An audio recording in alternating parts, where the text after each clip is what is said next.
On the phone, Mark Bray. He is a member of the Occupy Wall Street press team, here to talk to us today about Occupy Our Homes. Welcome to the program, Mark. Thanks for having me, Sam.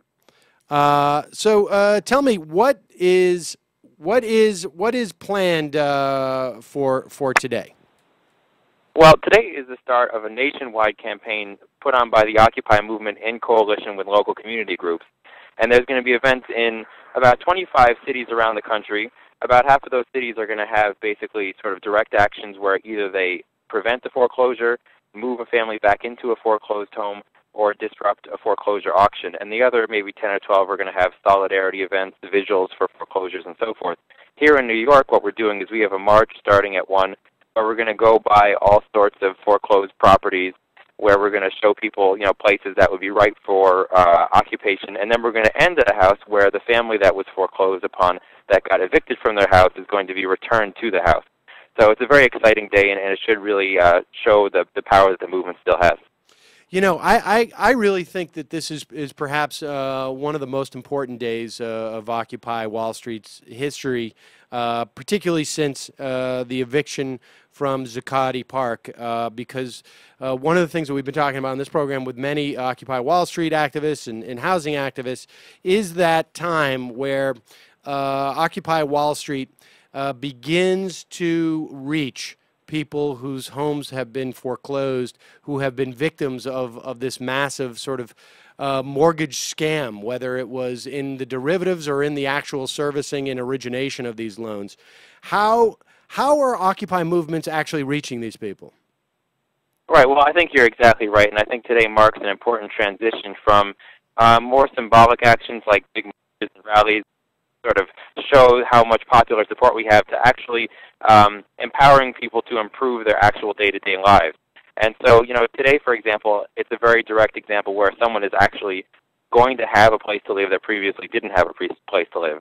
And those sorts of things where we stop foreclosure. There's a great example in Cleveland where a woman was set to be foreclosed upon, and she got a 30-day stay because of the presence of occupiers in her front lawn, and got to work out a way to renegotiate her financial situation. And moreover, in the long run, I think it'll really make banks think twice about the tactic of foreclosure when they have a dispute with a homeowner. So I think this is a really important step, as you said, and it's going to really show people that, if we work together collectively, we can actually improve things without having to rely on politicians. How does the actual mechanics of this work? I mean, I've seen there was a great video that that HuffPo actually did documenting a 3 or 4 day attempt to save a foreclosed home in, I think it was in Atlanta or outside of Atlanta, where but walk us through like how the mechanics you anticipate when you say that we're going to return a family back to their home. How's that going to work? Sure.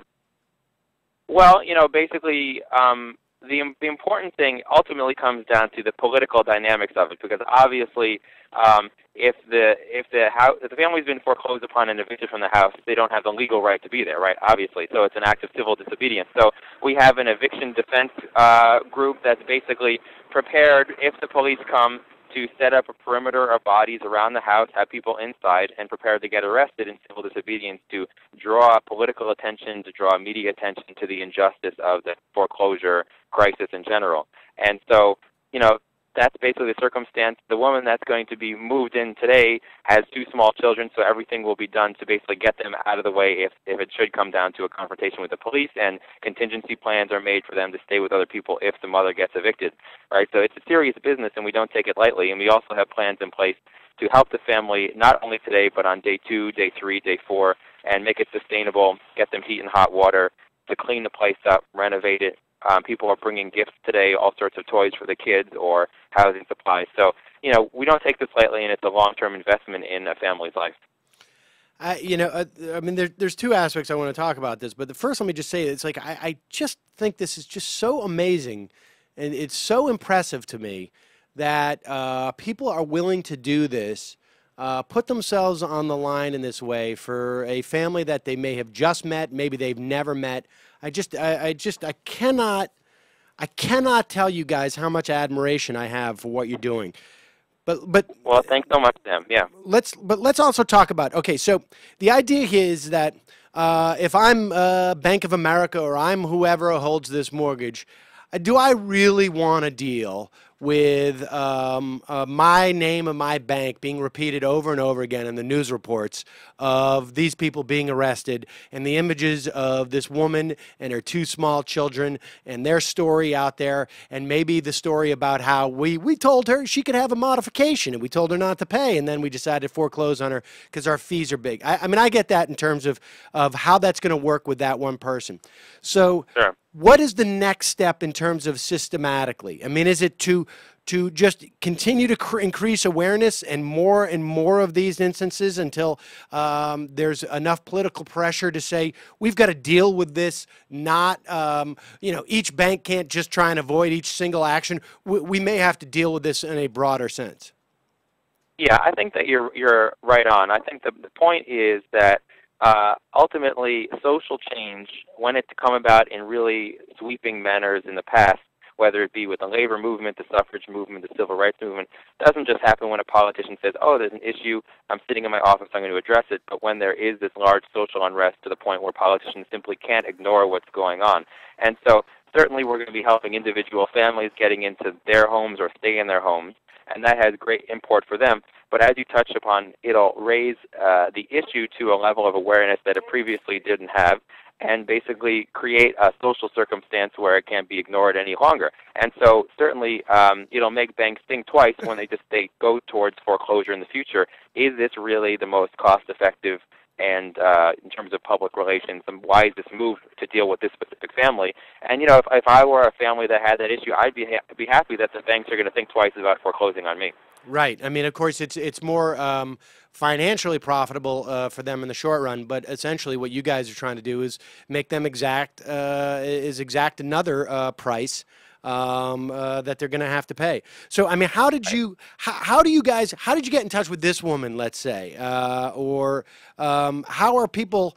Are there are you relying on these individuals to have awareness of the Occupy movement, or is it through organizations that they're dealing with? I mean, how did you get in touch with this woman? Well, the great thing about this movement is that we're not trying to supersede already existing community groups and organizations that are doing this work.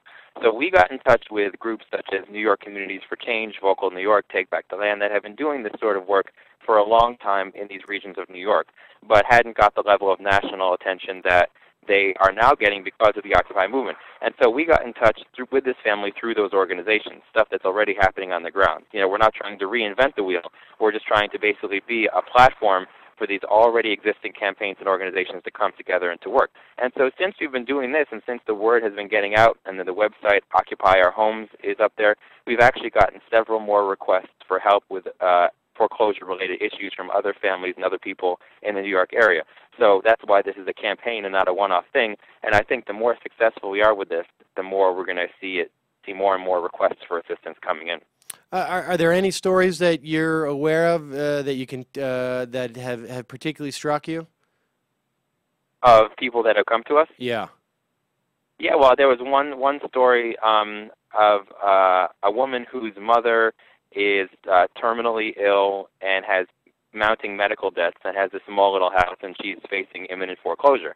It's those kinds of issues. I remember reading a story even recently that there was, I forgot where it was, but a 103-year-old woman who was going to be foreclosed upon, and even the sheriff wouldn't do it because it just, was like way over the line. And so I think if we can kind of raise those issues of, if we really want a just, rational, democratic society, maybe we could rethink how we deal with people who are having economic troubles, because kicking everyone out of their house isn't even good for the economy in the long run. Right.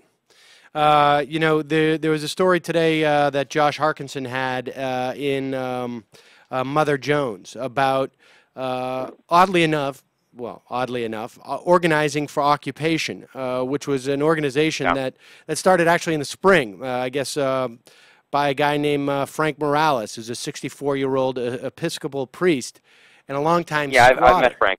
And he had a great quote in there where he said, mutual housing, land trust, whatever the hell you want to call it, you're not going to get, in terms of, those are policy prescriptions that he hopes ultimately will be made, but he says you're not going to get in the door until we start taking shit.